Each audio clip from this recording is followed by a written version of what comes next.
Hola a todos, aquí Benjamín Tapia, su divulgador y entrevistador favorito, para hablar sobre la historia de la creación y el lore del mundo de Tolkien. Bienvenidos entonces de nuevo a este nuevo capítulo de nuestro show, un poco más del mundo de Tolkien.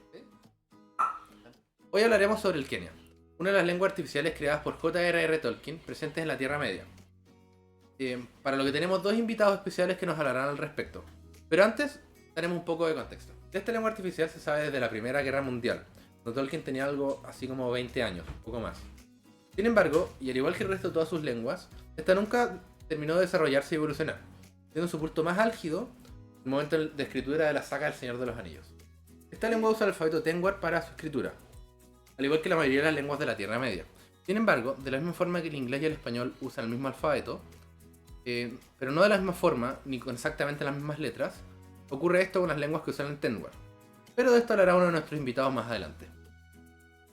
Como ya sabrán, Tolkien era escritor y poeta, pero sobre todo era lingüista y filólogo. Desde joven demostró ser muy hábil y estar muy obsesionado con el área. No solo se conformó con aprender muchos idiomas, como el inglés, su lengua materna, y todas sus variedades, el francés, el latín, entre muchos otros idiomas, sino que también se dedicó a crear sus propias lenguas, alcanzando algo así como más de 15 o 15 lenguas creadas. Un punto interesante al respecto del proceso de creación de su mundo fantástico es que en realidad fue inverso a lo que la mayoría creería. Tolkien no creó sus lenguas ficticias para acompañar sus historias, sino que creó sus historias para que fueran parte del proceso de creación de sus lenguas. Tolkien creía que cada lengua era inseparable y parte de su historia, mitología y contextos asociados, por lo que es posible que la Tierra Media fuera parte de la creación misma de las lenguas. Bueno, ya con esta introducción comenzamos con el tema que nos convoca y presentamos a nuestros invitados para hablar sobre el Quenya.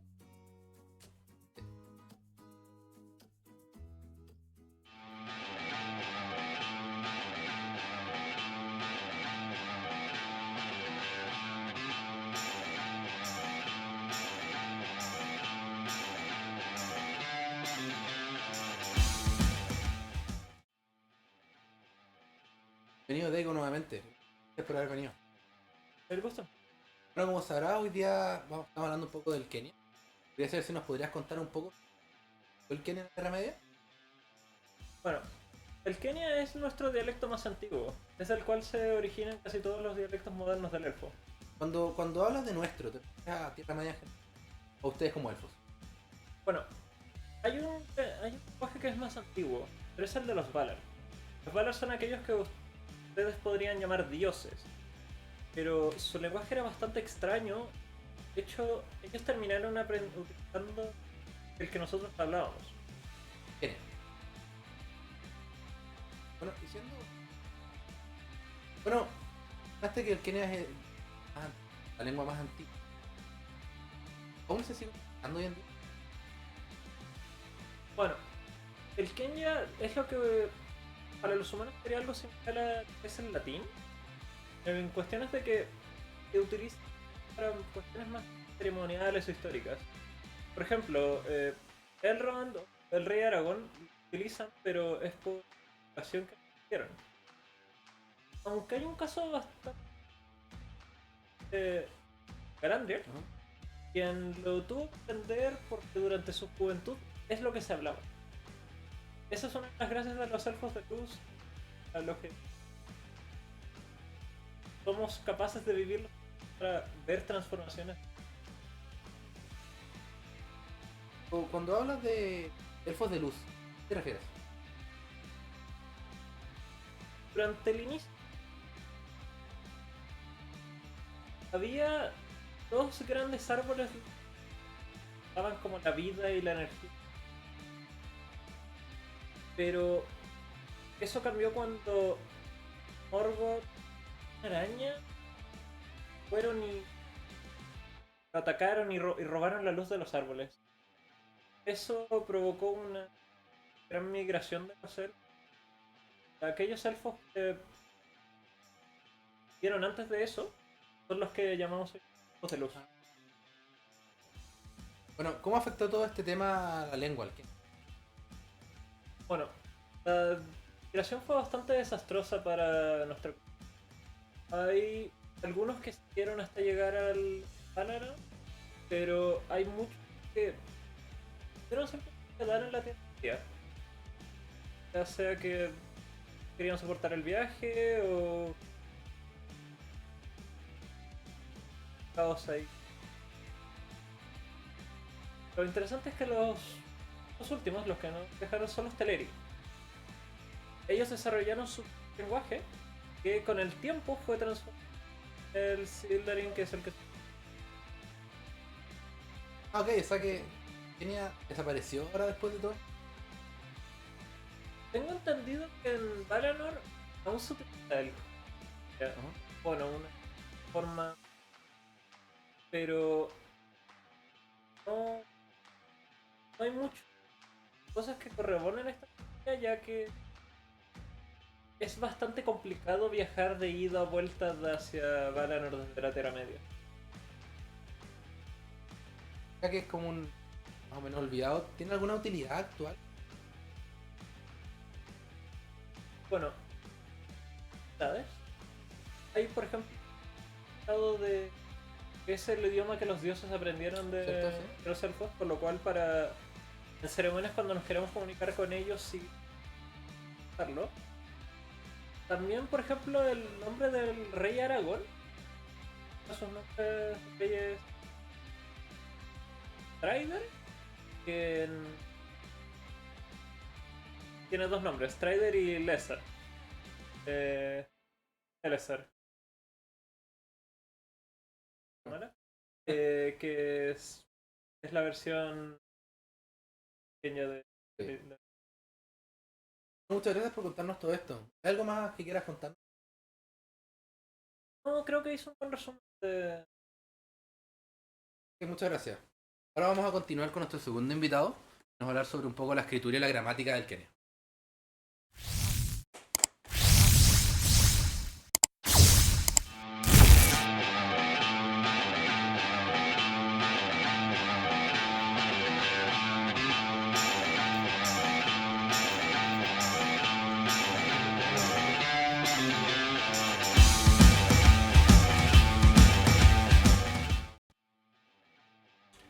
Bienvenido, profesor Tomasin, qué bueno que está aquí.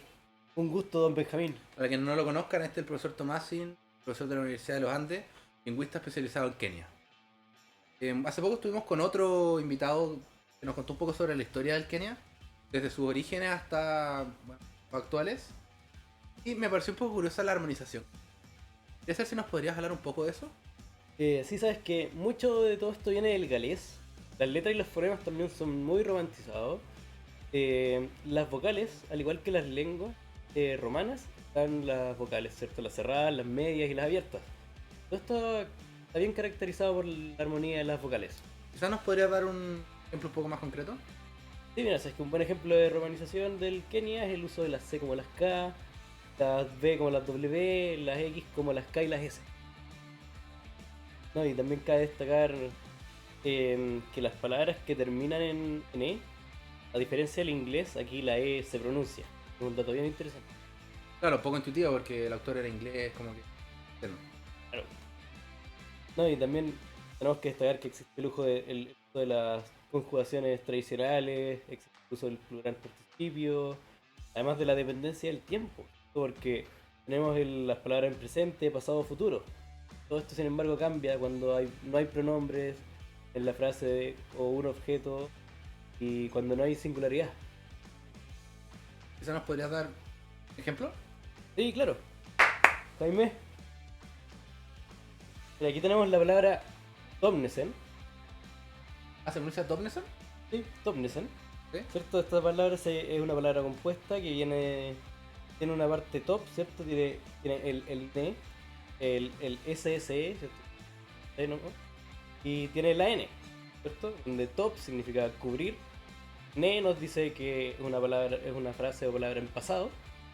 El C nos dice que está en tercera persona y la N nos dice que hace referencia a un objeto o personaje en primera persona. Todo esto junto nos dice ellos me cubrieron. Tú comentabas hace poco, bueno, porque viendo todo esto, lo complejo que es. Bueno, para que haya interesado el tema, el profesor Thomasin hace clases de Kenia. ¿Puedes contarnos un poco sobre eso? Sí, Jaime, como pueden ver aquí está mi link. Aquí puedo enseñarles 5 pesos la hora. Y de todo esto en la universidad en la C222. Con el código un poco de la Tierra Media, 5% de descuento. No, Bueno, ya con esto último, me despido, fue un gusto que estado acá. No, profesor muchas Tomasi. gracias a ti, don Benjamín. Bueno, muchas gracias a ustedes también. Espero que se vean hasta el próximo capítulo. Eso fue todo.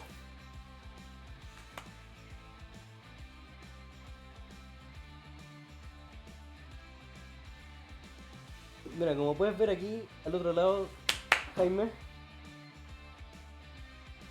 Lado de la... Sí, al otro lado de la pizarra. No, no hay problema, continúa. De personajes históricos. ¿Cómo? No tengo un ejemplo.